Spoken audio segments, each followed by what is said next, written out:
space conditions on human health.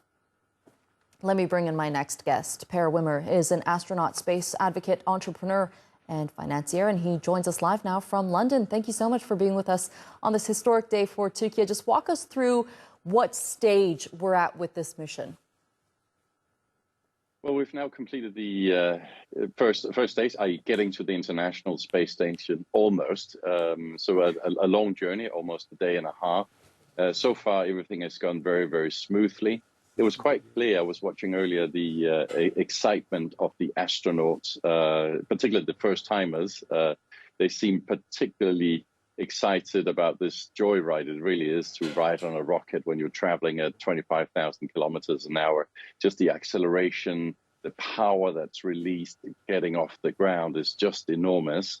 And then obviously the joy of being in a microgravity environment, which the astronauts currently is in, which is a highly unusual place to be. I've tried it myself when I've done my zero-G training, up and down, where you fly up in a 727 and you nosedive down for 30, 40 seconds at a time. And it's a really unusual experience for your body because you're floating, you're weightless.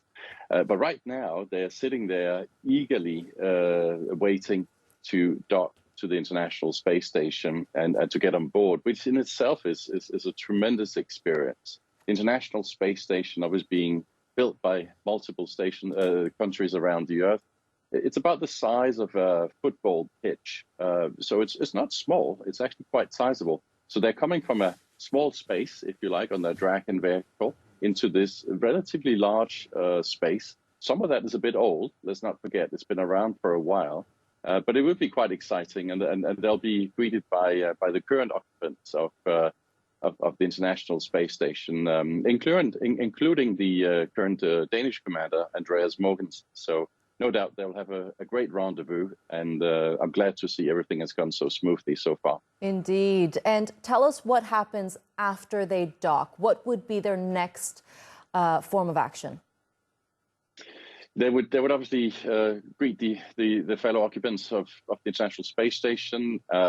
They will also just make sure everything is okay medically, get settled in, so to speak, and then as soon as they're ready, they'll probably start to work on the first of these 30 experiments, important experiments that they have to do. So that's the work starts, I'm afraid. They have only got 14 days, so it's a relatively short time period, and typically there would be a relatively full schedule for the astronauts to do as they are circling around the Earth again and again. Right, and there are at least four experiments that we know of that Gezerovci will be conducting during his time there. Just walk us through the importance of the findings that they conclude to, and the information that they will be sending back to Earth. Yes. So when you grow algae, for instance, or crystals in a microgravity environment, it has the ability to create perfect conditions because gravity does not interfere. This is something we can't do on planet Earth. And it is very important in the area of pharmaceuticals, algae growth, etc., because you do get perfect crystals, uninterfered by anything. And therefore it allows the scientists to really test new things, see how it works. And those tests, when they come back and get analyzed, has the potential of being able to create potentially new drug discoveries, new ways of doing agriculture, new ways of having plants being more efficient, and so it can have a positive impact on food production. And then also, let's not forget, there is artificial intelligence as well at play here, whereby they'll be monitoring and seeing how the human body reacts into space. Something that's very important as we as humankind have an ambition, not only to go to the moon, but potentially all the way to Mars. And therefore, it's important to see how the human body reacts for longer stays in space.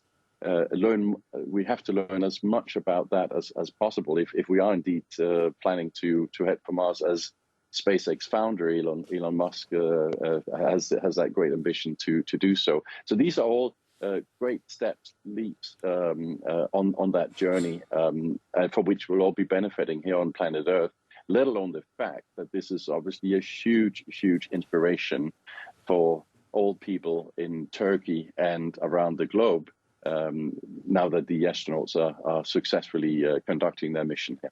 Well, I am now hearing from our team that the SpaceX crew is only 15 meters away from the International Space Station. They will be docking there shortly.